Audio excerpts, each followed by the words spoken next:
ચલો next topic છે topic number 14.2 સ્થાનાંતર. ચલો સ્થાનાંતરમાં આપણે કેટલાક મુદ્દાઓ યાદ રાખવાના છે, પણ એની પહેલાં સ્થાનાંતર આપણે ચેપ્ટર નંબર 4માં ભણી ગયા. ચેપ્ટર 4માં અને ચેપ્ટર 3માં આપણે આવી વાત કરી હતી કે પદાર્થ જે છે એ કોઈ એક સ્થાને છે, એનું સ્થાન સદિશ વેક્ટર r1, ત્યાંથી કોઈ બીજા સ્થાને આવે સ્થાન સદિશ વેક્ટર r2, તો એનો સ્થાનાંતર સદિશ એટલે vector r2 minus vector r1, જેને આપણે કહેતા સ્થાનાંતર સદિશ. સ્થાનાંતર સદિશ, સ્થાનાંતર સદિશ એટલે સ્થાનમાં થતો ફેરફાર. આ પ્રારંભનું સ્થાન, સોરી આ અંતમાં સ્થાન, આ પ્રારંભનું સ્થાન, એ સ્થાનમાં થતો ફેરફાર એટલે આપણે કહેતા સ્થાનાંતર. પણ દોલનોમાં સ્થાનાંતર એટલે દરેક વખતે સ્થાનમાં થતો ફેરફાર જ એવું જરૂરી નથી. દોલન ગતિ હોય દોલનોમાં, સ્થાનાંતર એટલે દરેક વખતે સ્થાનમાં જ ફેરફાર એવું જરૂરી નથી. બરાબર. ચલો એવું કીધું છે તમને પહેલો મુદ્દો કે સ્થાનાંતર એ આપણે ધ્યાનમાં લીધેલ કોઈ પણ ભૌતિક ગુણધર્મ હોય, ભૌતિક ગુણધર્મ કોઈ પણ હોય એમાં સમય સાથેના બદલાવ માટે ઉલ્લેખાય છે. એટલે દોલનોમાં સ્થાનાંતર જે છે એ વ્યાપક અર્થમાં ઉપયોગ થાય. બરાબર. સ્થાનાંતરનો એ વ્યાપક અર્થમાં ઉપયોગ થાય. એમાં કીધું છે કે કોઈ પણ ભૌતિક ગુણધર્મ, કોઈ પણ ભૌતિક ગુણધર્મમાં સમય સાથે બદલાવ થાય, કોઈ પણ ભૌતિક ગુણધર્મમાં સમય સાથે ફેરફાર થાય તો એ સ્થાનાંતર ચલ તરીકે આપણે વ્યાખ્યાયિત કરી શકીએ. દાખલા તરીકે ચલો પહેલા મુદ્દાને ધ્યાનમાં લઈને આપણે કેટલાક ઉદાહરણો લઈએ. દાખલા તરીકે ધારો કે આ સુરેખ પથ ઉપર કોઈ પદાર્થ છે એ ગતિ કરે છે, તો એ વખતે કોઈ સંદર્ભ બિંદુની સાપેક્ષે એનું અંતર, એને કેટલું અંતર કાપ્યું એ અંતરને આપણે સ્થાનાંતર ચલ તરીકે વ્યાખ્યાયિત કરીએ. બરાબર. સુરેખ પથ પર કોઈ પદાર્થ છે એ ગતિ કરે છે, તો એ વખતે એણે કેટલું અંતર કાપ્યું એ અંતરને આપણે શું કહી શકીએ? સ્થાનાંતર ચલ તરીકે વ્યાખ્યાયિત કરી શકીએ. તો આમાં સ્થાનમાં ફેરફાર થાય છે. બરાબર. એક સ્થાનેથી બીજા સ્થાને જાય છે, તો એને કાપેલું અંતર એટલે સ્થાનાંતર. સેકન્ડ, ધારો કે એક સ્પ્રિંગ છે, એને સ્થિર આધાર સાથે બાંધી દીધી છે. અહીંયા એક પદાર્થ રાખેલો છે. બરાબર. આ એનું સંતુલન સ્થાન છે. આને તમે કંઈક ખેંચો અને પછી મૂકી દો. બરાબર. તો એને ધારો કે આપણે ખેંચવામાં આવે, આ જે પદાર્થ છે ને ધારો કે હું ખેંચું, તો આ જે એનું નિયત બિંદુ છે, સંતુલન સ્થાન છે, આને કહેવાય સંતુલન સ્થાન. સંતુલન સ્થાન કોને કહેવાય? તો આપણે આગળના સેશનમાં ભણી ગયા. સંતુલન સ્થાન એટલે બરાબર એવું સ્થાન કે જ્યાં એની પર લાગતું પરિણામી બળ નેટ ફોર્સ 0 હોય, એફ નેટ ઇક્વલ ટુ 0 હોય, એને આપણે કહેતા સંતુલન સ્થાન. તો સંતુલન સ્થાનથી એને આપણે કંઈક ખેંચીએ, બરાબર, તો સંતુલન સ્થાનથી એનું જે અંતર આવે એક્સ, એને કહેવાય એનું સ્થાનાંતર.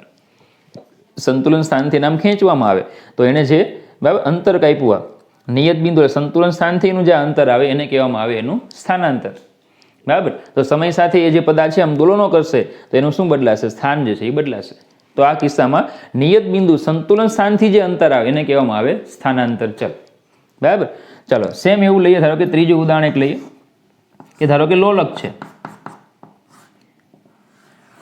ચલો આ લોલકનું સંતુલન સ્થાન છે.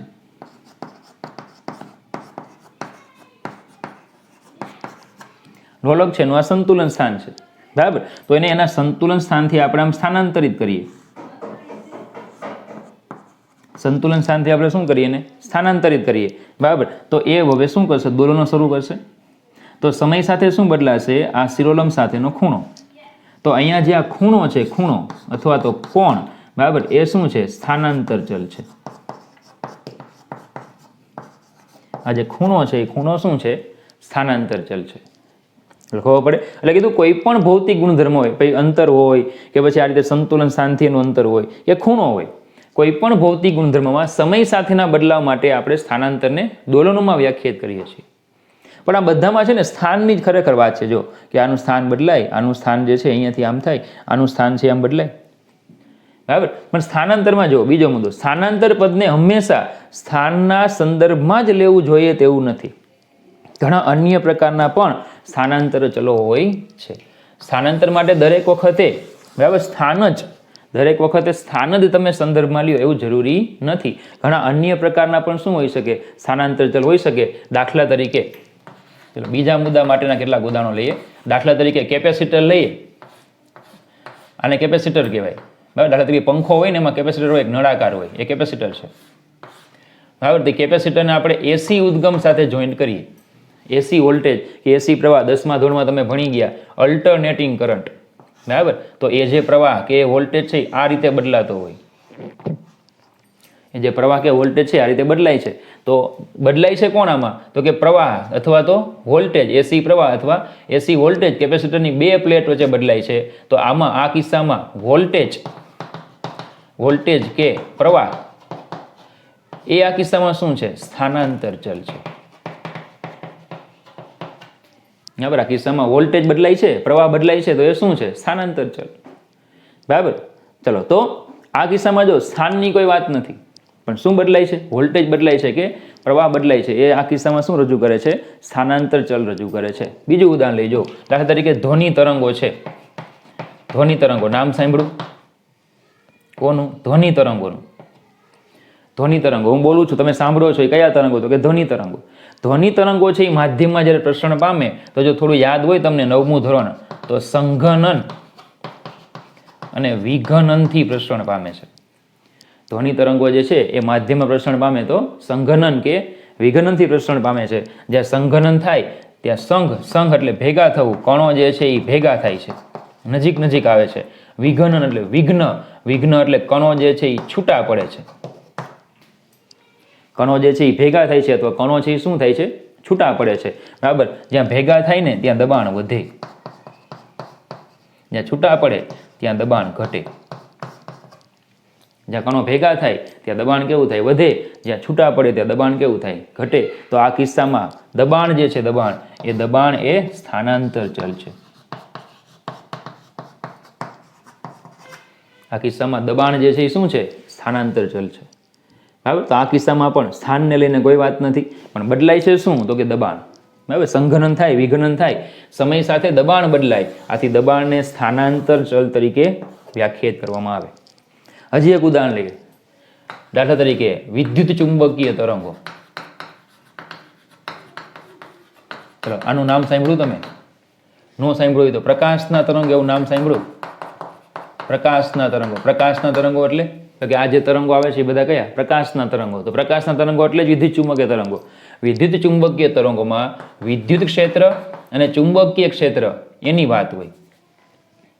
કોની વાત હોય? વિદ્યુત ચુંબકીય તરંગોમાં વિદ્યુત ક્ષેત્ર અને ચુંબકીય ક્ષેત્ર. જેમ આપણે ચેપ્ટર 8માં ગુરુત્વાકર્ષણ ક્ષેત્ર ભણી ગયા, એમ પછી આગળ જતા બીજા બે ક્ષેત્રો આવશે, વિદ્યુત ક્ષેત્રો અને ચુંબકીય ક્ષેત્ર. વિદ્યુત ચુંબકીય તરંગો છે એ વિદ્યુત ક્ષેત્ર અને ચુંબકીય ક્ષેત્રના સદિશોના બનેલા હોય. સદિશોના બનેલા હોય છે. બરાબર. તો જ્યારે પ્રકાશના તરંગો છે એ માધ્યમમાં ગતિ કરે, પ્રકાશના તરંગો માધ્યમમાં ગતિ કરે, તો ધારો કે વિદ્યુત ક્ષેત્ર જે છે ને આ રીતે બદલાય છે, તો ચુંબકીય ક્ષેત્ર છે ને આ રીતે બદલાય છે. બરાબર. આ વિદ્યુત ક્ષેત્ર ધારો કે બદલાય છે, તો આ બદલાય છે ચુંબકીય ક્ષેત્ર. તો અહીંયા સ્થાનાંતર ચલો કોણ છે? તો કે વિદ્યુત અને ચુંબકીય ક્ષેત્રના મૂલ્યો. બરાબર. એ મૂલ્યો જે છે ને એ આ કિસ્સામાં સ્થાનાંતર ચલ છે. વિદ્યુત અને ચુંબકીય ક્ષેત્રના મૂલ્યો એ આ કિસ્સામાં શું રજૂ કરે છે? સ્થાનાંતર ચલને. બરાબર. તો આમાં શું બદલાય છે? વિદ્યુત અને ચુંબકીય ક્ષેત્રના મૂલ્યો બદલાય છે, આથી એમને કહેવામાં આવે સ્થાનાંતર ચલ. બરાબર. તો ચલો, સેકન્ડ પોઈન્ટ કીધો તો સ્થાનાંતર પદને હંમેશા સ્થાનના સંદર્ભમાં જ લેવું જોઈએ તેવું નથી, ઘણા અન્ય પ્રકારના પણ સ્થાનાંતર ચલ હોય છે, તો આપણે એની ચર્ચા કરી. ત્રીજો પોઈન્ટ છે સ્થાનાંતર ચલ ધન અને ઋણ એમ બંને મૂલ્યો લઈ શકાય છે. સ્થાનાંતર ચલ છે કેવો હોય? ધન પણ હોય અને ઋણ પણ હોય. દાખલા તરીકે ધારો કે આપણે આ જ સ્પ્રિંગના દોલનની વાત કરીએ કે આ રીતે દોલનો થાય છે. બરાબર. તો પછી આપણે એને આ રીતે લઈ શકીએ. ધારો કે આ સંદર્ભ લઈ લઈએ x, તો આ દિશામાં દોલન થાય તો એને આપણે ધન કહીશું, તો આ દિશામાં જાય ત્યારે ઋણ. તો આ દિશામાં સ્થાનાંતર થાય તો ધન, અને આ દિશામાં સ્થાનાંતર થાય તો ઋણ. બરાબર. સેમ અહીંયા ખૂણો જે છે એ આમ જાય તો આપણે એને ધન કહીએ, તો આમ લઈએ તો એને ઋણ કહેવાય. બરાબર. આ જે ઉપર છે વધતું હોય પોઝિટિવ કહીએ, દિશા નીચેની તરફ હોય તો નેગેટિવ કહેવાય. એમ સ્થાનાંતર ચલ છે એ ધન પણ હોઈ શકે છે અને ઋણ પણ હોઈ શકે. દોલન ગતિમાં સ્થાનાંતર જુદા જુદા સમયે માપવામાં આવે છે. દોલનો પરના પ્રયોગોમાં સ્થાનાંતરને અલગ અલગ સમયે માપવામાં આવે છે. બરાબર. તો ચલો, આ આખી ચર્ચા થઈ ગઈ સ્થાનાંતર ચલની. કોની વાત થઈ ગઈ? સ્થાનાંતર ચલ. તો આપણે ચર્ચા આખા ચેપ્ટરમાં કોની છે? દોલન ગતિની છે. તો દોલન ગતિની ચર્ચા કરવી હોય, બરાબર, તો આપણે એને સ્થાનાંતર ચલ જે છે, આ સ્થાનાંતર ચલ એને રજૂ કરતું આપણે એક સમીકરણ બનાવવું પડે. તો એ સમીકરણ કયા વિધેય એટલે કોની સાથે સંબંધ ધરાવે એની આપણે ચર્ચા કરવી જોઈએ. તો નેક્સ્ટ ટોપિક આપણે એ લઈએ. ઓકે, ચાલો તો એની પછીનો ટોપિક છે આવર્ત ગતિના કિસ્સામાં સ્થાનાંતરને સમયના વિધેય તરીકે ગાણિતિક રીતે રજૂ કરો. તો આવર્ત ગતિના કિસ્સામાં જે સ્થાનાંતરનું જે સમીકરણ હોય એ સ્થાનાંતરને આપણે ગાણિતિક રીતે કઈ રીતે રજૂ કરશું એની ચર્ચા કરવાની છે. હવે સમજો, પહેલાં તો આપણી જે ગતિ છે એ આવર્ત ગતિ છે, અને આવર્ત ગતિનો કિસ્સો હોય તો એમાં આપણે એવા વિધેયો પસંદ કરવા પડે કે જે સમય સાથે શું થાય, બદલાય પ્લસ પુનરાવર્તન પામે. આપણે એક એવું સમીકરણ લેવું પડશે, એવું વિધેય લેવું પડશે. વિધેય એટલે સંબંધ. એક એવો સંબંધ લેવો પડે કે જે સમય સાથે બદલાતો હોય અને નિયત સમયગાળે શું થાય, એનું પુનરાવર્તન થાય. તો એવા વિધેયો કયા? દાખલા તરીકે આપણે એક લઈ શકીએ છીએ કે ધારો કે એ જે સંબંધ છે એને આપણે કહીએ એફ ઓફ ટી બરાબર a cos omega t. Cos વિધેય જે છે, કોસ વિધેય એનું મૂલ્ય છે એ સમય સાથે બદલાય છે અને પુનરાવર્તન પામે. દાખલા તરીકે અહીંયા ખૂણો 0, આ π/2, આ પાઈ, આ 3π/2 ખૂણો હોય તો cos 0 1, બરાબર, cos π/2 0, cos π -1, cos 3π/2 કેવા થાય 0, અને ફરી પાછા cos 2π પાછા કેવા થાય 1. હવે વિધેય પુનરાવર્તન પામે. સાથે સમય સાથે બદલાતું પણ જાય છે ઓમેગા ટી, એટલે ટીનો સંબંધ એ એટલે એક અચળાંક છે. તો અહીંયા એ અને ઓમેગા જે છે, એ અને ઓમેગા એ શું છે, અચળાંક છે. એ અને ઓમેગા બંને શું છે, આ આપણી ગતિના અચળાંકો છે. બરાબર, ચાલો બીજું કે કોસ ઓમેગા ટી આપણે જે લખ્યું છે કોસ ઓમેગા ટી, એ કોસ ઓમેગા ટી જે છે એની જગ્યાએ હું કોસ ઓમેગા ટી વત્તા 2π કરું તો જવાબ કોસ ઓમેગા ટી જ આવે. કોસ ઓમેગા ટી વત્તા શું કરીએ, 2π, તો કોસ ઓમેગા ટી આવે. ચલો, પાઈનો ગુણક હોય તો કોસનું કોસ, વિધેય બદલાય નહીં. ખૂણો હોય તો બેઠો આવે. આ ઓલ, આ એસ, આ ટી, આ સી, તો 2π પ્લસ એટલે બીજું ચરણ, બીજા ચરણમાં કોસ ધન. ફરીથી પાઈનો ગુણક હોય તો કોસનું કોસ, વિધેય બદલાય નહીં. બરાબર, ખૂણો હોય તો બેઠો, ઓમેગા ટી હોય તો બેઠો. જો અહીં π/2 હોત તો કોસનું સાઇન થઈ જાય, પણ પાઈ છે તો કોસનું કોસ, વિધેય બદલાય નહીં. બરાબર, આ જે ઓમેગા ટી ખૂણો છે એ બેઠો આવે અને 2π પ્લસ ઓમેગા ટી, 2π પ્લસ કરો એટલે બીજું ચરણ આવે. બીજા ચરણમાં ઓલ, ઓલ એટલે બધા, ધન. કોણ બધા? તો કે બધા ત્રિકોણમિતીય વિધેયો આપણે શું લઈ શકીએ, ધન. બરાબર, તો એનો મતલબ કે કોસ ઓમેગા ટી વત્તા 2π કરો ને તો એ જવાબ ઓમેગા ટી આવે. ચલો, કોસ ઓમેગા ટી વત્તા 4π કરો ને તો એ જવાબ કોસ ઓમેગા ટી જ આવે, કારણ કે 4π અહીંયા જ આવે. એટલે 4π પ્લસ એટલે પણ એ જ ચરણ, બીજું ચરણ, સોરી પ્રથમ ચરણ જ. ચલો, કોસ ઓમેગા ટી વત્તા 6π કરો ને તો એ જવાબ કોસ ઓમેગા ટી જ આવે. ખબર પડે? મતલબ કે આપણે જે કોસ ઓમેગા ટી લીધું છે એ કોસ ઓમેગા ટીમાં તમે 2π એડ કરો, બરાબર, 2π નો ગુણક તમે એડ કરતા જાઓ તો વિધેયનું મૂલ્ય બદલાતું નથી. 2π નો ગુણક તમે એડ કરતા જાઓ તો વિધેયનું મૂલ્ય બદલાતું નથી. એ વિધેયનું મૂલ્ય એનું એ જ રહે. એટલે આનું મૂલ્ય છે કોસનું મૂલ્ય એ કેટલું રહે, એનું એ જ રહે. તો એનો મતલબ કે આ જે કોસ વિધેય છે 2π પછી પુનરાવર્તન પામે. 2π આવ્યો, ચલો પાછું 4π થાય પાછું પુનરાવર્તન, 6π પાછું પુનરાવર્તન. ખબર પડે? તો આમાં વિધેય કેવું છે આપણું, આ પુનરાવર્તિત વિધેય છે. બરાબર, તો એનો આવર્તકાળ કેટલો, શું ગોતવું છે એનો આવર્તકાળ. તો સમજો, કોણીય વેગ બરાબર કોણીય સ્થાનાંતર છેદમાં સમયગાળો.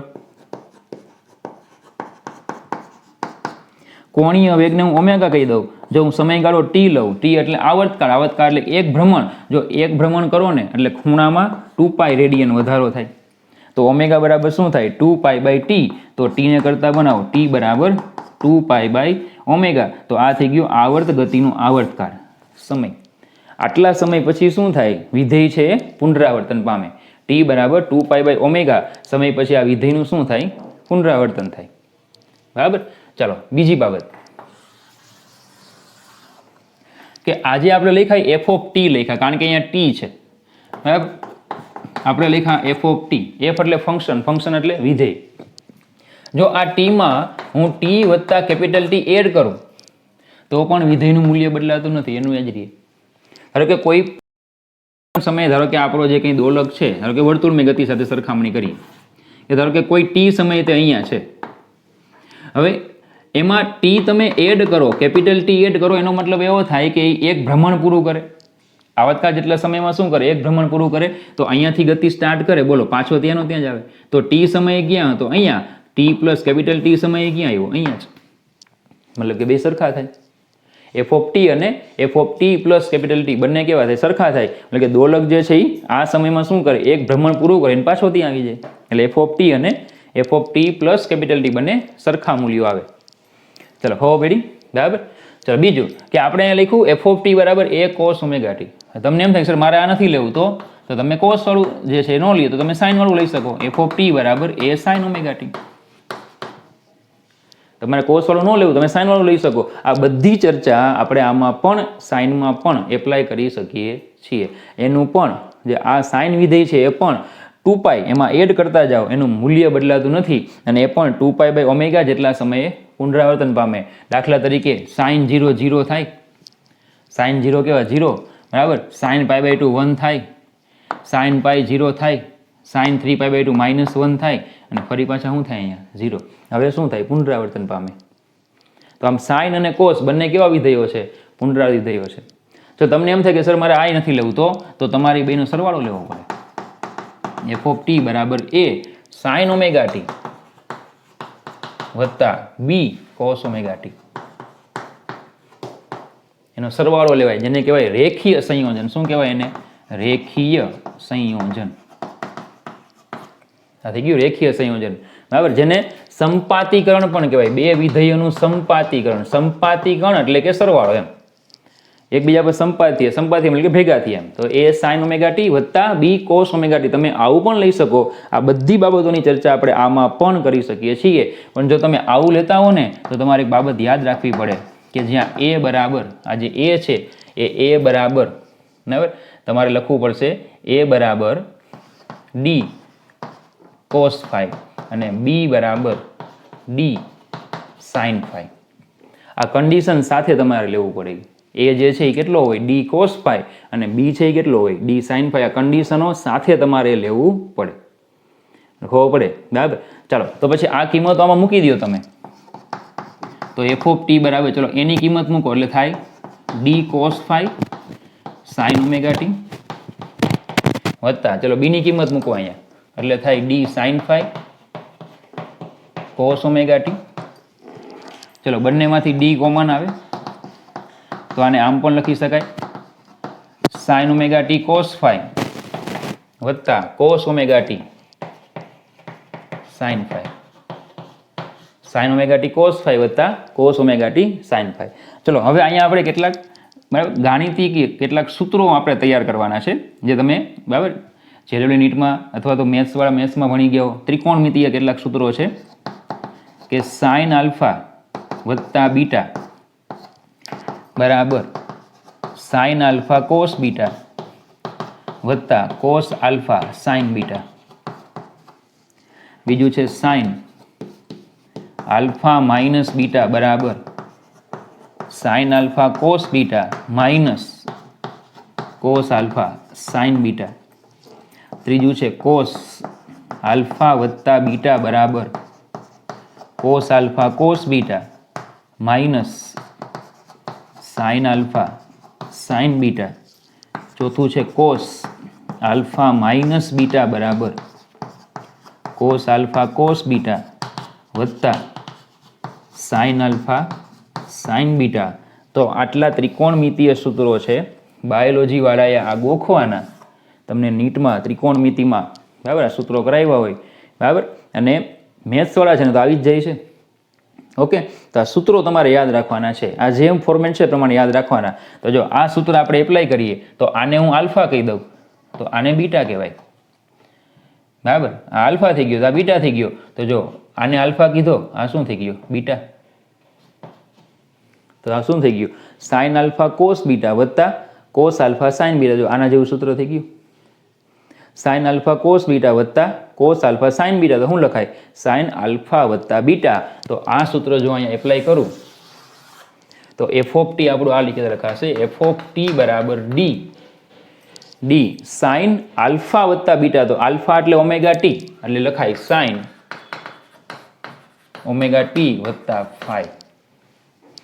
તો એનો મતલબ એવો થાય કે તમે આ સૂત્ર લ્યો, એનો મતલબ કે તમે પેલું સૂત્ર લ્યો છો, આ સૂત્ર લ્યો એનો મતલબ કે કયું સૂત્ર લ્યો છો? પેલું લ્યો છો, ડી સાઇન ઓમેગા ટી વત્તા ફાઈ. હવે આમાં ડી કેટલા એ તમારે ગોતવા પડે કે ભાઈ આ ડી કેટલા. તો તો જો આપણી પાસે આ બે સમીકરણ છે, ડી કોસ ફાઈ વત્તા અને ડી સાઇન ફાઈ. તો આનો વર્ગ કરીને સરવાળો કરો.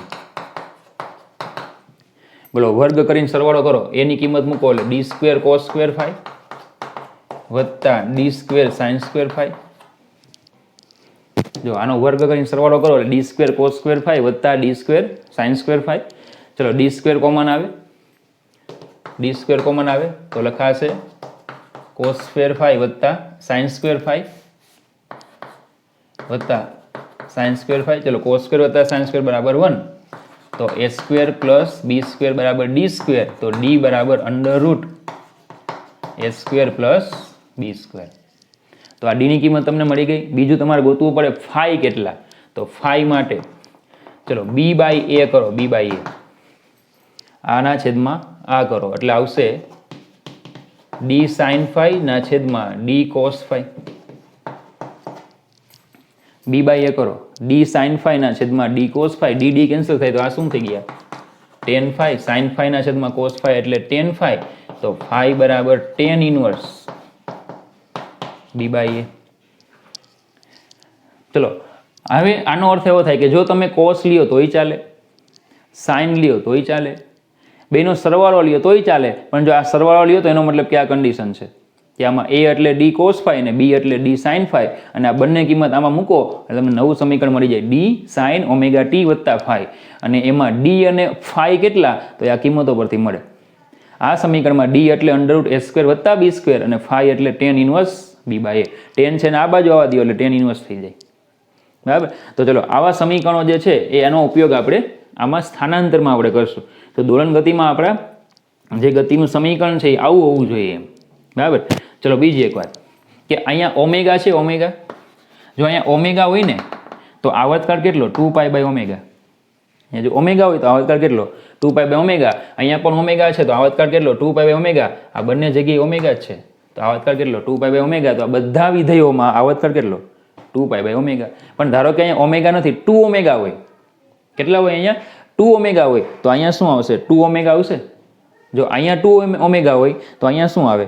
2 ઓમેગા આવે. તો 2 પાઈ બાય ઓમેગાને જો હું ટી કહું તો 2 પાઈ બાય 2 ઓમેગાને શું કહેવાય? ટી બાય 2 થઈ જાય. 2 પાઈ બાય ઓમેગાને જો આપણે ટી કહીએ તો 2 pi by 2 omega, 2 pi by ઓમેગાને આપણે જો ટી કહીએ, શું કીધું?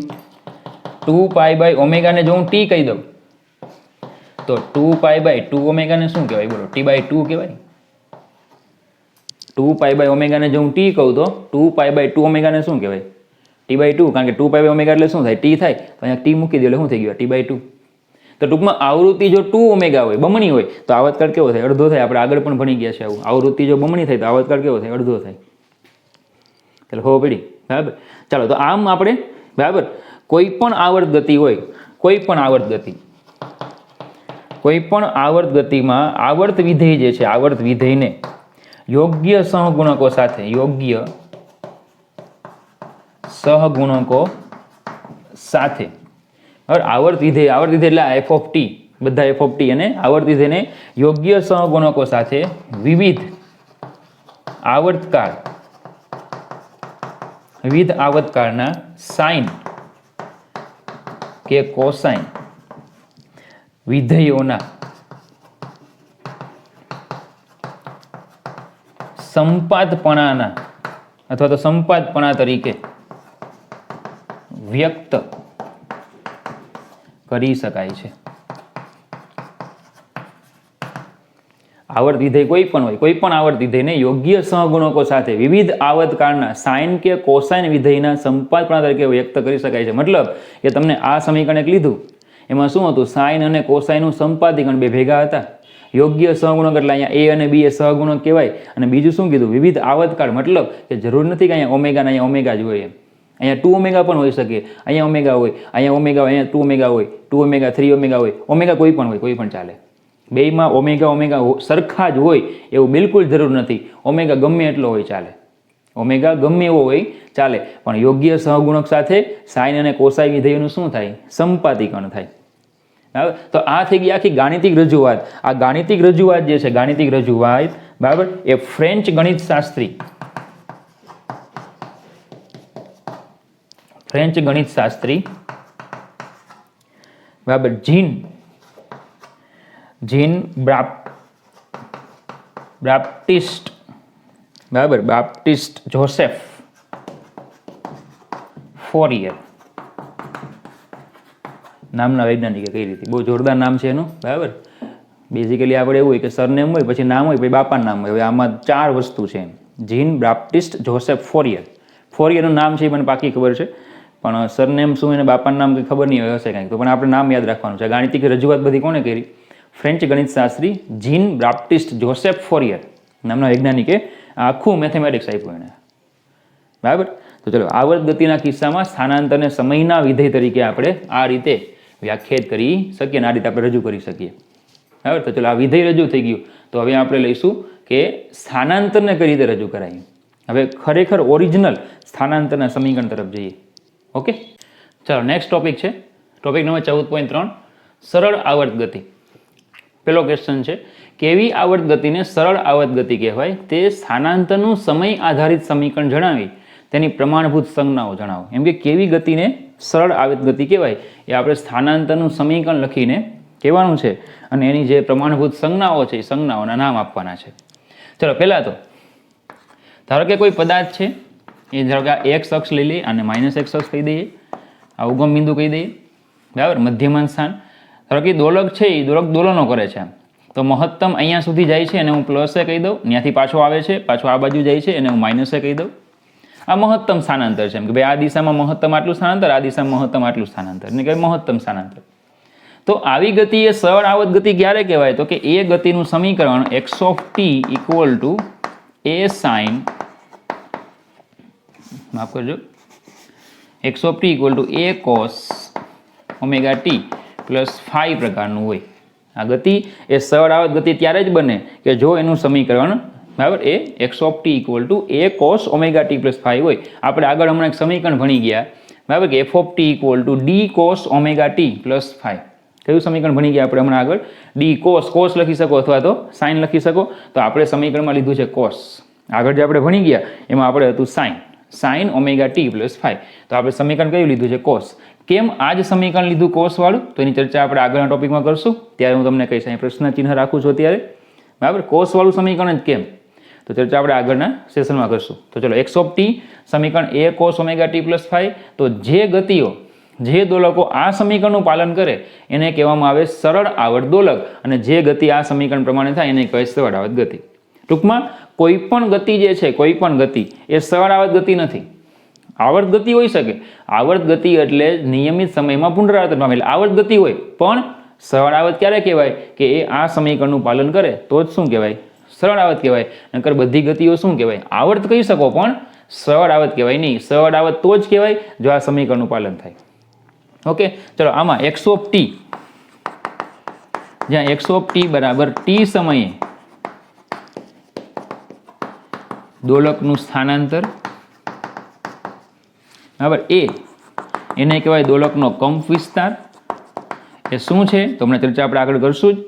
ઓમેગા એટલે હમણાં આપણે આગળ કીધું હતું, ઓમેગા એટલે કોણીય વેગ, એવું કીધું ચેપ્ટર 7માં. ઓમેગા એટલે કોણીય વેગ, કોણીય સ્થાનાંતરના છેદમાં સમય. આપણે હમણાં સૂત્ર પણ ભણી ગયા 2π/t. તો ચેપ્ટર 14માં એ જે કોણીય વેગ હતો ને એને ચેપ્ટર 14માં કહેવાય કોણીય આવૃત્તિ. જે કોણીય વેગ હતો એને ચેપ્ટર 14માં શું કહેવાય? કોણીય આવૃત્તિ. બંને એક જ છે, ખાલી નામ બદલી નાખ્યું. જેમ કૃષ્ણ ભગવાન અલગ અલગ નામ આવે, એમાં ઓમેગાનું પણ ચેપ્ટર 14માં એવા નામ બદલાઈ ગયું. કયું નામ થઈ ગયું? કોણીય આવૃત્તિ. કોણીય આવૃત્તિ એટલે ચેપ્ટર 7નો કોણ? કોણીય વેગ. ચલો, બીજું ઓમેગા ટી પ્લસ ફાઈ છે. ઓમેગા ટી પ્લસ ફાઈ એને કહેવાય ટી સમયે દોલકની કળા.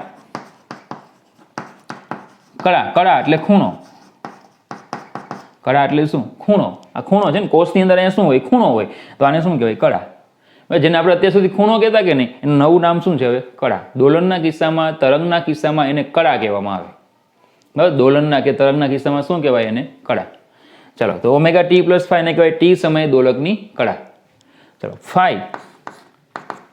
ફાઈ જે છે એને કહેવાય કળા અચળાંક. ફાઈને શું કહેવાય? કળા અચળાંક. સમજો, જેમ સમય બદલાશે ને, સમય, એમ ઓમેગા ટી પ્લસ ફાઈ બોલો બદલાતા જાય.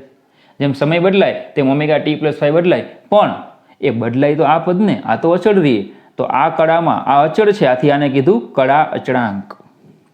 શું કહેવાય એને? કળા અચળાંક, અથવા એનું બીજું નામ છે પ્રારંભિક કળા. શું નામ છે બીજું એનું? પ્રારંભિક કળા, અથવા એનું ત્રીજું નામ છે કળા કોણ. ખૂણો ખૂણો બે કળા એટલે ખૂણો અને કોણ એટલે ખૂણો. કળા કોણ ખૂણો ખૂણો એવું બધું ભેગું કર્યું. લેખક છે આપણા કળા કોણ એવું શબ્દ આપે છે. બરાબર. તો ચલો આ થઈ ગયા બધા પ્રમાણભૂત સંજ્ઞાઓના નામ. બરાબર. તો ફરીથી કોઈ પણ ગતિએ આવર્ત ગતિ હોય પણ સવર્ત ગતિ તો જ કહેવાય જો ગતિએ આ સમીકરણને પાલન કરે. બરાબર. એ બધી ગતિઓને સવર્ત ગતિ કહેવાય. ચલો નેક્સ્ટ ક્વેશ્ચન છે T/4 સમય અંતરાલ ધરાવતી સવર્ત ગતિ માટે દોલકના જુદા જુદા સ્થાન દર્શાવી એક ટીનો આલેખ દોરો. જો T/4 તો ટોટલ આવર્તકાળ જે છે એ T હોય. આવર્તકાળ કેટલો? T. એનો કેટલો ભાગ લેવાનો?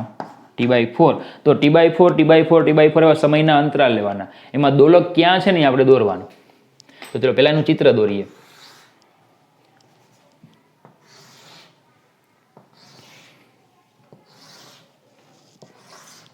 ચલો આ છે T = 0 સમય, આ T = T/4, આ T = 2T/4 એટલે કે T/2, આ T = 3T/4 અને આ T = 4T/4 એટલે કે T. બરાબર. ચલો હજી એક ચિત્ર દોરું તો હજી એક લઈ શકીએ. T = 5T/4. ચલો આપણે આમાં દોરવાનું છે કે દોલક ક્યાં હોય એના સ્થાન લેવાના છે. તો જો આજે જે સ્થાન છે એ 0,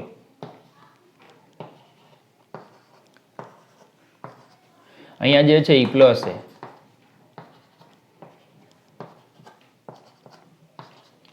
અને અહીંયા છે માઇનસ છે.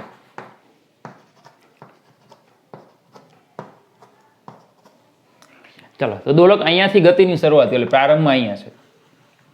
ત્યાંથી આમ જાય એટલે પછી અહીંયા આવે T/4 સમય અહીંયા આવે, પછી 2T/4 સમય માઇનસ આગળ આવે, પાછો હવે આમ જશે એટલે પાછો 0 આગળ આવશે, પાછો એ આગળ આવશે અને પાછો 0 આગળ આવશે. બરાબર. તો દોલક જે છે અહીંયા આમ જશે, પછી અહીંયા આવી જશે, ત્યાંથી પાછો આમ જાય એટલે આ સ્થિતિમાં આમ જશે, ત્યાંથી પાછો અહીંયા આવશે અને પાછો એ આમ જાય. તો આ થઈ ગઈ એની આકૃતિઓ. તો T = 0 સમય જો પ્લસ આગળ હોય તો T/4 એ ક્યાં આવે? 0 આગળ આવે, પછી T/2 એ માઇનસ આગળ આવે, પછી 0 આગળ જાય, પાછો ક્યાં જાય? પ્લસ આગળ જાય, પાછો ક્યાં જાય? 0 આગળ આવશે. એટલે આ રીતે ટૂંકમાં દોલક છે દોલન કરે. પ્લસ એ 0, માઇનસ એ 0, પ્લસ એ 0. એના સ્થાન આપણે દોર્યા છે. મીંડા જે કર્યા છે ઘાટા ઘાટા મીંડા કર્યા ને, ઘાટા ઘાટા મીંડા, ઘાટા ઘાટા, એ શું બતાવે છે આપણને? જે તે સમયનું દોલકનું સ્થાન. ખબર પડી? હવે એના માટે x વિરુદ્ધ t નો આલેખ દોરવાનો. ચલો જો x વિરુદ્ધ t નો આલેખ દોરીએ.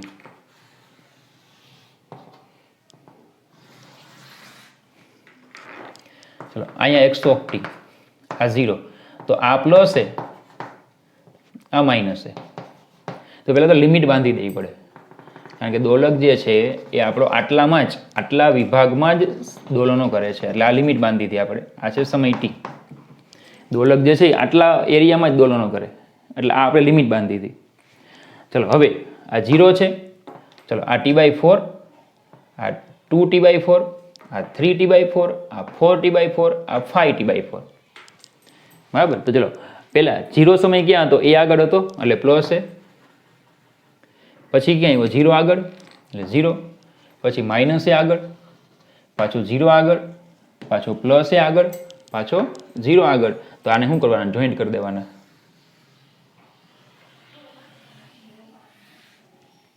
તો આપણને આવો આલેખ મળે.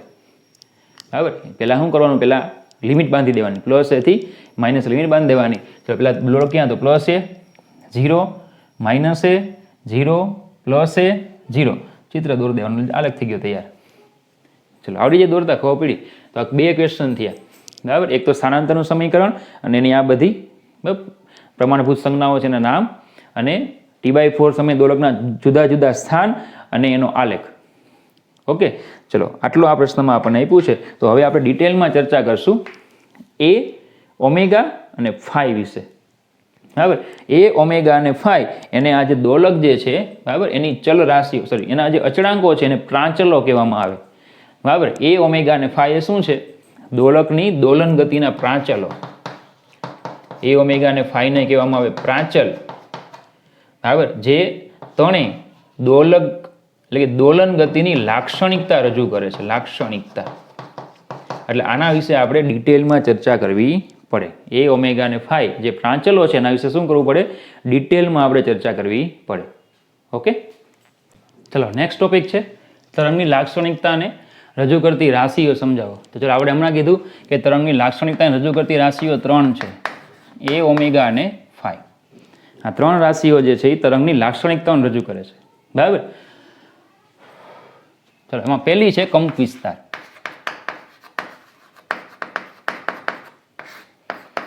સંજ્ઞા છે ની એમ્પ્લિટ્યુડ.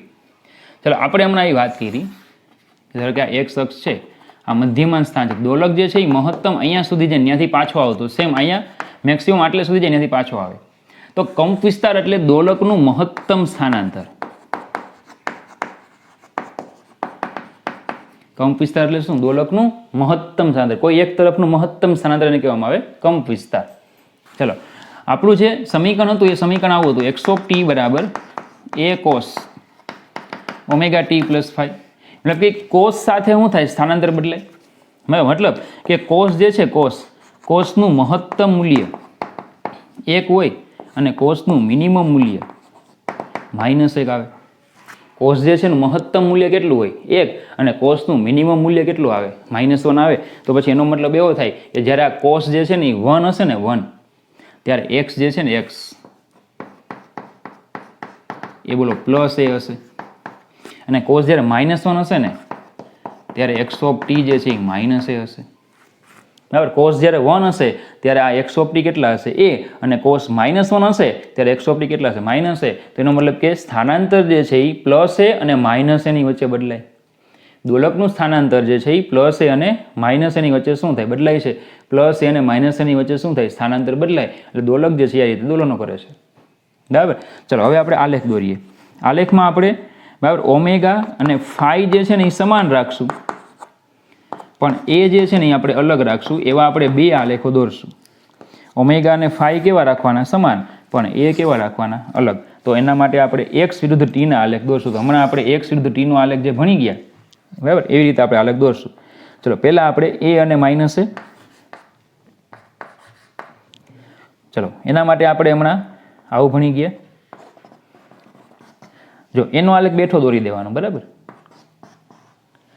ચલો શું હતો એનો આલેખ? એક્સ ઓફ ટી બરાબર a cos omega T plus phi. આવો આલેખ હતો. ચલો આ 0, આ t/4, 2t/4, 3t/4, 4t/4 એટલે t. આ છે સમય. ચલો શું હતું પહેલાં? a 0 માઇનસ એ 0 a, એટલે આલેખ આ રીતે આવતો, બરાબર. આનો આલેખ હતો. ચલો બીજો એક આપણે આલેખ દોરશું. X of t, x dash of T બરાબર b cos omega T plus phi, પણ b is greater than a. તો એ કરતાં બી કેવા? મોટા. આ છે આપણે એક્સ ઓફ ટી. એ કરતાં બી મોટા એટલે ઉપર લીધા પ્લસ બી, સેમ અહીંયા નીચે લેવાય માઇનસ બી. બાકી મૂલ્યો સેમ, પહેલાં બરાબર પ્લસ બી 0, પછી માઇનસ બી 0, અને ફરી પાછું પ્લસ બી. એટલે આલેખ આ રીતે દોરાશે,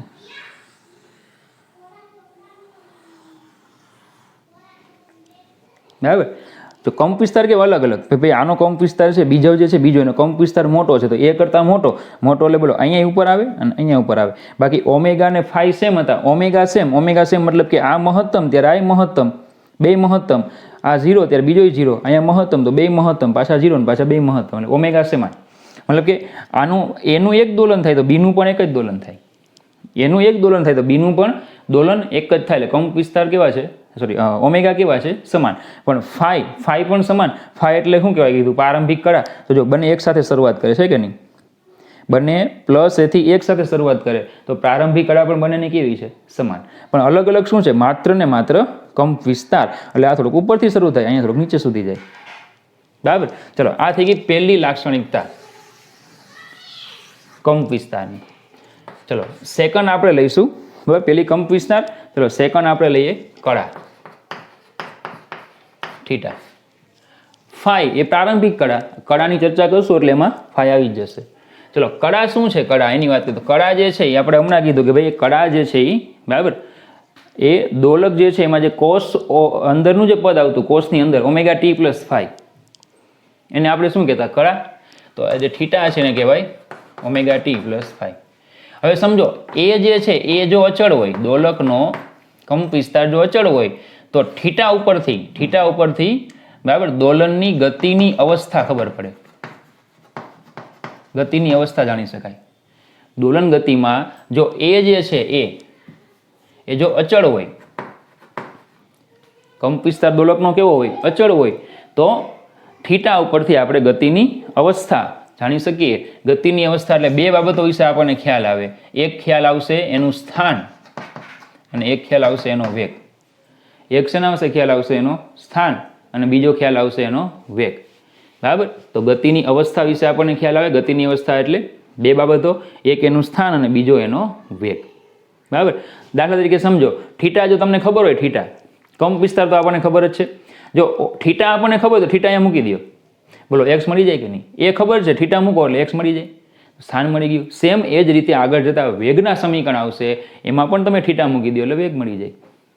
બરાબર, તો જો તમને ગતિની અવસ્થા જાણવી હોય તો શું જાણવું પડે? થીટા. અને ગતિની અવસ્થા એટલે શું જાણી શકાય? એનું સ્થાન અને વેગ. બરાબર, ચલો આમાં ટી બરાબર 0 મૂકી દો, ટી બરાબર 0 મૂકી દો તો થીટાને કહેવાય ફાઈ. ટી બરાબર 0 મૂકો એટલે થીટા કેટલા થઈ જાય? ફાઈ થઈ જાય. ચલો આપણે ચેપ્ટર 3માં એવું ભણી ગયા હતા, પ્રારંભિક વેગ, પ્રારંભિક પ્રવેગ. એટલે એમાં આપણે શું કરતા કે વેગનું સમીકરણ હોય, પ્રવેગનું સમીકરણ હોય, એમાં ટીની કિંમત 0 મૂકી દો એટલે જે વેગ મળે એને કહેતા પ્રારંભિક, જે પ્રવેગ મળે એને કહેતા પ્રારંભિક પ્રવેગ. બરાબર, તો સેમ અહીંયા પણ એવું જ થયું કે આ કળા છે એમાં થીટા બરાબર 0, ટી બરાબર 0 મૂકી દો તો આ જે કળા મળે એને કહેવાય પ્રારંભિક કળા. અથવા એનું બીજું પણ આપણે નામ આપ્યું હતું આપણે કળા અચળાંક, કારણ કે પ્રારંભિક છે તો અચળ હોય. અથવા એને કહેવાય કળા કોણ. બરાબર, પ્રારંભિક કળા અથવા એને બીજું શું કહેવાય? કળા કોણ. ખબર પડે? બરાબર, ચલો બીજી એક વાત કે આમાં કોસનું જે સમીકરણ હતું એક્સ ઓફ ટી બરાબર a cos omega T plus phi છે. ચલો આમાં ટી બરાબર 0 મૂકી દો એટલે એક્સ ઓફ 0 કહેવાય. ટીની કિંમત 0 મૂકો એટલે એક્સ ઓફ 0 એ કોસ ફાઈ થાય. આમાંથી કોસ ફાઈને કરતા બનાવો તો એક્સ ઓફ 0 બાય એ કહેવાય. બરાબર, એક્સનું સમીકરણ હતું કે નહીં આપણું એક્સનું સમીકરણ, એમાં ટીની કિંમત 0 મૂકી દો એટલે શું થાય? કોસ ફાઈ થાય. કોસ ફાઈને કરતા બનાવો તો એક્સ ઓફ 0 ના છેદમાં એ થાય. સમજો કંપ વિસ્તાર તમને ખબર છે, ધારો કે પ્રારંભમાં દોલક ક્યાંથી ગતિ કરે એ તમને ખબર હોય તો શું ખબર પડી જાય? ફાઈ. કંપ વિસ્તાર તમને ખબર છે, પ્રારંભમાં દોલક ક્યાંથી ગતિની શરૂઆત કરે જો એ તમને ખબર પડે તો શું મળી જાય? ફાઈ મળી જાય. દાખલા તરીકે જુઓ કે ધારો કે એક્સ ઓફ 0 છે ને 0 છે, મતલબ કે અહીંથી સ્ટાર્ટ થાય છે, અહીંથી એક્સ ઓફ 0 જો 0 હોય તો અહીંયા શું આવશે? 0 આવશે. 0 ના છેદમાં એટલે 0 થઈ જાય તો કોસ ફાઈ કેટલા થાય? 0 થાય. તો એનો મતલબ કે ફાઈ કેટલા થાય? Pi by 2 radian. બોલો ફાઈ મળી ગયા. તો દોલક જો અહીંયાથી ગતિની શરૂઆત કરે તો ફાઈ કેટલા લેવાના? Pi by 2. બરાબર, ધારો કે એક્સ ઓફ 0 બરાબર એ છે, એ અહીંયાથી સ્ટાર્ટ કરે તો ચલો અહીંયા એ મૂકો, એના છેદમાં એ એટલે 1 થઈ ગયા તો કોસ ફાઈ કેટલા થાય? 1 થાય. તો બોલો ફાઈ કેટલા થાય? કોસ 0 1 થાય તો ફાઈ બરાબર કેવા થાય? 0 થાય. તો જો અહીંયાથી ગતિની શરૂઆત કરે તો ફાઈ કેટલા લેવાય? 0. ચલો ત્રીજું, x of 0 equal to minus a મૂકો તો કોસ ફાઈ કેટલા થાય? -1 થાય. અહીંયા માઇનસ એ મૂકો, એ કેન્સલ થાય એટલે -1 વધ્યા. ચલો કોસની કઈ કિંમત માઇનસ, એટલે કેટલા ખૂણે -1 થાય તો પાઈ રેડિયન વખત થાય. હમણાં આગળના સેશનમાં ભણી ગયા. તો અહીંયાથી જો ગતિની શરૂઆત કરે તો પાઈ. તો આમ જો તમને કંપ વિસ્તાર ખબર હોય, એક્સ ઓફ ટી જો ખબર હોય ને તો શું મળી જાય? ફાઈ મળી જાય. તો આમ ત્રણેય જે છે મૂલ્યો તમારે યાદ રાખવાના છે કે 0 થી સ્ટાર્ટ થાય ને 0 થી તો કળા પ્રારંભિક પાઈ બાય 2, એથી સ્ટાર્ટ કરે ને તો 0 અને માઇનસથી સ્ટાર્ટ કરે ને તો પાઈ. ખબર પડી? ચલો આપણે આલેખ દોરીએ હવે, જેમાં એ અને ઓમેગા સમાન હોય પણ ફાઈ અલગ હોય એવું આપણે આલેખ દોરીએ.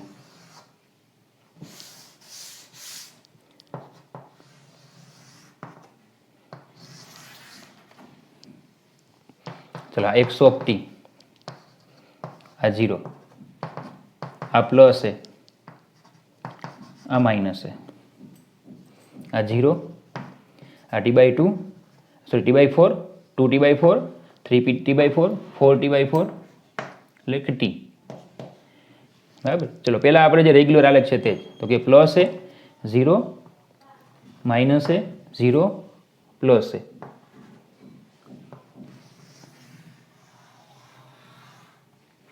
તો આપણે પ્લસથી સ્ટાર્ટ કર્યું, પ્લસથી તમે સ્ટાર્ટ કરો, પ્લસથી તો પછી ફાઈ કેટલા 0, તો પછી આપણે જે છે એક્સ ઓફ ટી, એ એક્સ ઓફ ટીનું જો મારે સમીકરણ લખવું હોય તો a cos omega T plus phi મુજબ એક્સ ઓફ ટી બરાબર એ કોસ ઓમેગા ટી, કારણ કે ફાઈ બરાબર 0.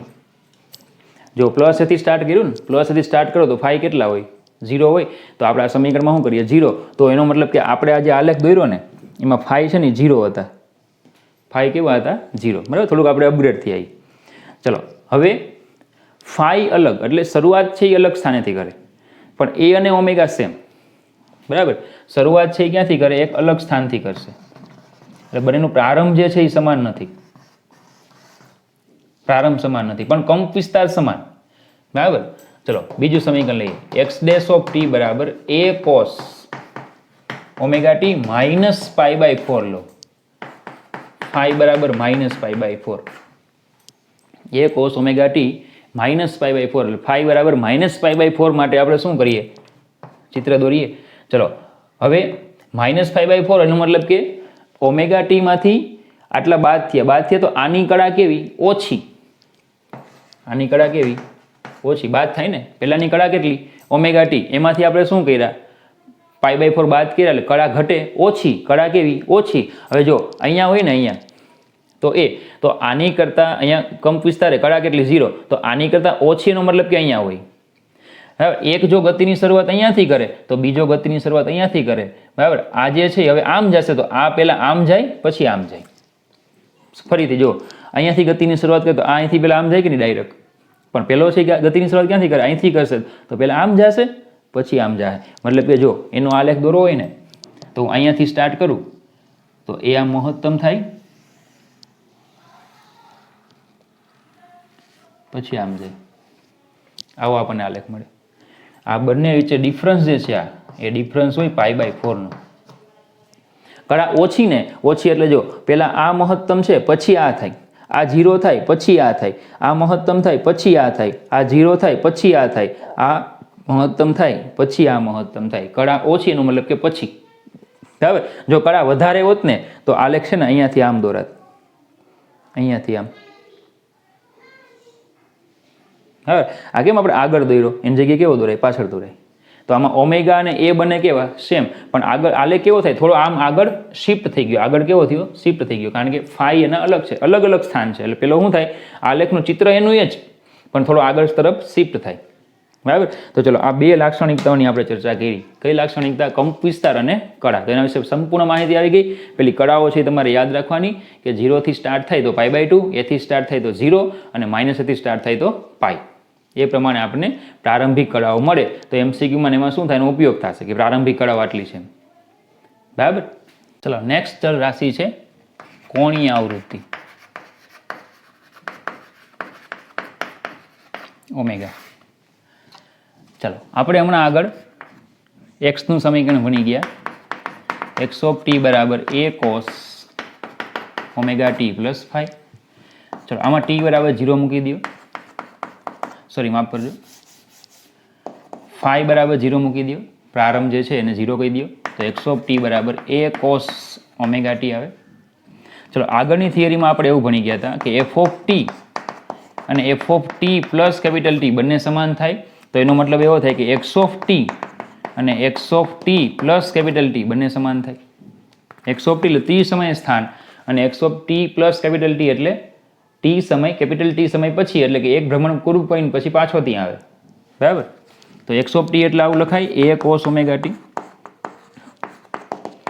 તો x of T plus T એટલે કોસ, આ જે ટી છે ત્યાં ટી પ્લસ ટી મૂકી દેવાના એટલે કોસ ઓમેગા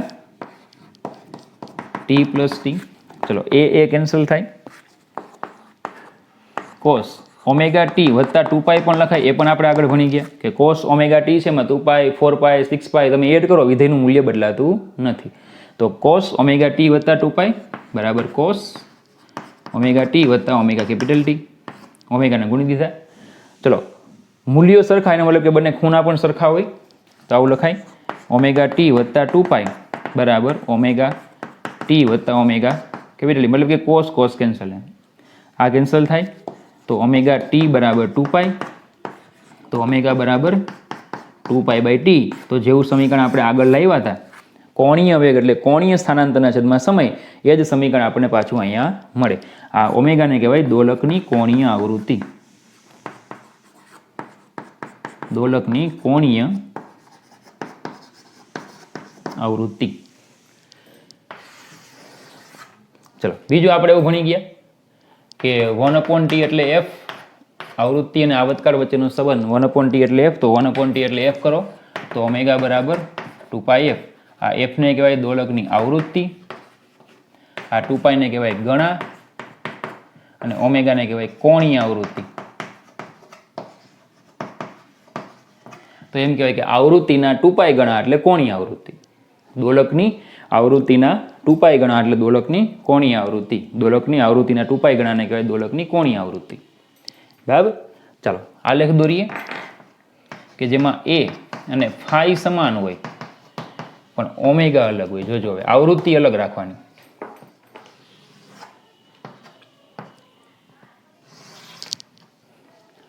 ચલો આ x ઓફ t, આ સમય t, આ 0, આ પ્લસ a, આ માઇનસ a,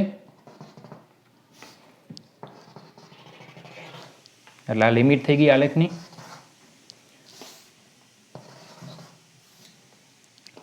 આ 0, t/4, 2t/4, 3t/4, 4t/4 એટલે t. ચલો પહેલો આલેખ તો આપણો એ જ, plus a 0 minus a 0 plus a, આ પહેલો. હવે બીજો આલેખ હું પહેલા દોરી દઉં પછી તમને સમજાવું. બરાબર.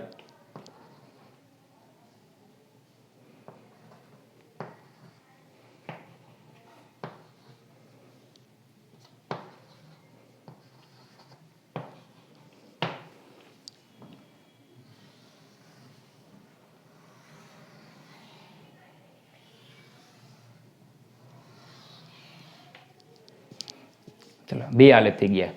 એકનું સમીકરણ x ઓફ t બરાબર a cos omega t plus phi બરાબર 0 છે આ કિસ્સામાં. બીજાનું a cos ઓમેગાની જગ્યાએ omega dash t plus phi, બેમાં phi બરાબર 0 છે કારણ કે પ્લસ થી શરૂઆત થાય. ચલો એક જે છે ને એક, એની આવૃત્તિને હું કહી દઉં fa, એકની આવૃત્તિને હું શું કહી દઉં fa. તો જો આનું એક દોલન પૂરું થાય ને, આ જે છે એનું એક દોલન પૂરું થાય ને, તો આનું જુઓ આ 1 2 દોલન પૂરા થયા, એનો મતલબ કે આની આવૃત્તિ fb એ 2fa હોય. આપણું જે આ જે સમીકરણ છે એની આવૃત્તિ કરતાં આની આવૃત્તિ કેવી છે, બમણી છે. બરાબર. આનું એક દોલન પૂરું થાય તો આના કેટલા થાય, 2 દોલન પૂરા થાય. તો પહેલા કરતાં બીજાની આવૃત્તિ કેવી, બમણી. આવૃત્તિ બમણી તો આવર્તકાળ અડધો. ધારો કે આનો આવર્તકાળ ta હોય તો આનો આવર્તકાળ tb બરાબર ta/2. દાખલા તરીકે આપણો જે મુખ્ય આલેખ છે એનો આવર્તકાળ t છે અહીંયા સુધીનો. બરાબર. પણ આપણો જે આ આલેખ આવ્યો આખું t, તો આ કેટલું થાય t/2, તો આવર્તકાળ કેટલો એનો t/2. બરાબર. તો આનો આવર્તકાળ જો ta હોય તો આનો આવર્તકાળ એ ta/2. તો આ રીતે આપણને ત્રીજી આપણી જે ભૌતિક રાશિ કોણીય આવૃત્તિ એના વિશે આપણને આટલી માહિતી આપેલી છે. ચલો ખબર પડી? ઓકે.